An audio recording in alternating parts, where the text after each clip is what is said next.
Bak petir di siang bolong itu yang dirasakan Partai Demokrat ketika mengetahui Partai Nasdem memasangkan Anies Baswedan dengan Ketua Umum Partai Kebangkitan Bangsa Muhaimin Iskandar. Menurut Demokrat, perjodohan Anies dan Caimin tidak pernah dibahas sebelumnya, tapi ujuk-ujuk muncul.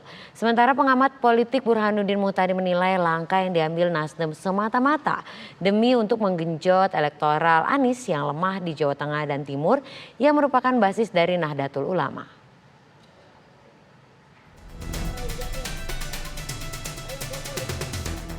Keputusan Partai Nasdem memasangkan bakal calon presiden dari Koalisi Perubahan Anies Baswedan dengan Ketua Umum Partai Kebangkitan Bangsa Muhaimin Iskandar membuat Demokrat memutuskan hengkang dari kelompok itu.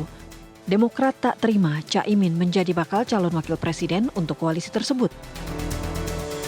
Kemesraan yang pernah terjalin antara Anies dengan Ketua Umum Partai Demokrat Agus Harimurti Yudhoyono pun kandas di tengah jalan. Juru bicara Partai Demokrat Herzaki Mahendra menyebut perjodohan Anies Caimin tak pernah disangka-sangka sebelumnya. Nasdem bersama Anies menurutnya telah berkhianat. Yang menurut kami yang sangat mengagetkannya adalah betapa komunikasi, kerjasama, kebersamaan kita selama 1 tahun lebih ini ternyata hanya untuk hal dalam beberapa menit saja bisa buyar gitu. Nah ini yang kami sangat kaget. Karena berarti ada pihak-pihak yang tidak menjaga komitmen, kepercayaan yang selama ini kita berikan ternyata kemudian menjadi buyar dengan bermain sendiri di belakang, membuat kesepakatan sendiri di belakang, dan kemudian memaksakan kesepakatan itu kepada kami. Karena ditanya mau ikut atau tidak. Jadi setelah kesepakatan itu dibuat lalu disampaikan mau ikut atau tidak. Jadi janganlah bermain narasi. Inilah faktanya. Padahal di koalisi ini, di koalisi perubahan, jelas-jelas ada unsur kesetaraan yang dijunjung tinggi. Bagaimana semua keputusan diambil bersama, disepakati bersama. Ini jangankan diajak bicara, jangankan diajak memutuskan. Diajak bicara saja sebelumnya informasi ini tidak ada sama sekali.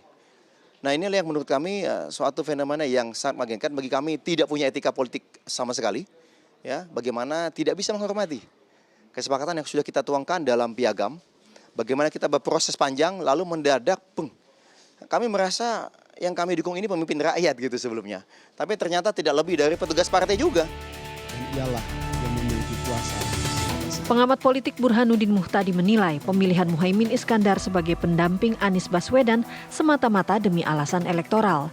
Namun koalisi perubahan masih harus bekerja keras karena nama Caimin tidak sepopuler AHY. Nah, di satu sisi mungkin argumen Nasdem bisa dimengerti yaitu argumen elektoral. Yaitu bahwa Mas Anies membutuhkan cawapres yang dianggap bisa menambal kekurangan dukungan Mas Anies di basis NU, yaitu Jawa Timur dan Jawa Tengah. Karena bagaimanapun Anies sangat kekurangan dukungan di 2 provinsi kunci ini. Dan pemilihan PKB salah satunya mungkin alasan untuk menutupi kekurangan elektoral tersebut. Tetapi pilihan sampai pada nama Muhaimin Iskandar itu juga bisa diperdebatkan. Pertama, secara popularitas, Muhaimin Iskandar itu jauh di bawah Mas AHY. Yang kedua, mungkin PKB sebagai partai seksi, tetapi secara personal Pak Muhaimin Iskandar masih perlu kerja keras untuk meyakinkan jangankan warga NU secara umum, basis PKB sendiri pun belum seluruhnya memilih Mas Caimin. Jadi memang ada plus minus di situ, tetapi pada ujungnya kita tahu ternyata Mas Anies lebih memilih argumen yang selama ini disuarakan oleh Partai Nasdem ketimbang yang selama ini disampaikan Demokrat. Wakil Sekjen PKB Syaiful Huda menampik anggapan bahwa Caimin kurang kuat mendongkrak suara. Menurutnya, Ketum PKB memiliki kekuatan di jaringan legislatif dan eksekutif. Semua kiai menyampaikan budal Gus, ini sudah waktunya.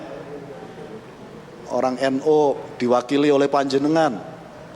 Karena selama ini yang sudah-sudah, kalau figur dari NU tidak punya representasi kekuatan kuat, akhirnya tidak maksimal untuk memperjuangkan agenda-agenda perjuangan kenegaraan dan kebangsaan kita. Nah, kebetulan Gus Imin sebagai Ketua Umum Partai punya kekuatan yang cukup kuat, terkait dengan semua jejaring baik di legislatif maupun di eksekutif yang dimiliki oleh PKB. Apa yang disampaikan Mas Burhan saya kira kan sifatnya baru prediksi ya, saya kira bisa diletakkan pada konteks itu, bukan sebuah fatwa yang kira-kira pasti benar gitu. Jadi kan saya kira sah, semua punya cara pandang, sebagaimana kami juga punya cara pandang untuk mengatakan bahwa PKB siap bekerja untuk memastikan pasangan Anies dan Gus Imin bisa mendapatkan elektoral maksimal di Jawa Timur dan Jawa Tengah. Duet Anies dan Caimin membuat peta politik di tanah air berubah. Namun drama jelang Pilpres belum akan berakhir hingga pesta demokrasi itu digelar 2024 mendatang. Tim TV One mengabarkan.